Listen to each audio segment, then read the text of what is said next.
Kodak কোম্পানির কথা মনে আছে? মনে থাকবেই বা না কেন, প্রায় সকল স্টুডিওতেই কোডাকের নামে বিশাল ব্যানার ঝোলানো থাকতো একটা সময়। সালটা 1998। বিশ্বখ্যাত কোডাক কোম্পানিতে কাজ করে তখন প্রায় 1,70,000 কর্মচারী। তার চেয়ে বড় ব্যাপার হচ্ছে, সারা বিশ্বে ছবি তোলার শতকরা প্রায় 85 তোলা হতো কোডাক ক্যামেরায়। গত 10-15 বছরে মোবাইল ক্যামেরার বাড়ন্ত হওয়ায় এমন অবস্থা হয় যে কোডাক ক্যামেরার কোম্পানিটাই শেষমেশ উঠে যায়।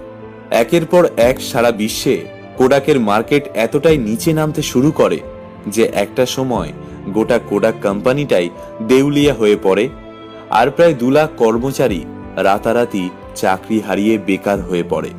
ওই একই সময় শুধু কোডাক না, আরো অনেকগুলো বিশ্বখ্যাত প্রতিষ্ঠান নিজেদের ব্যবসা বন্ধ করতে বাধ্য হয়েছিল। যেমন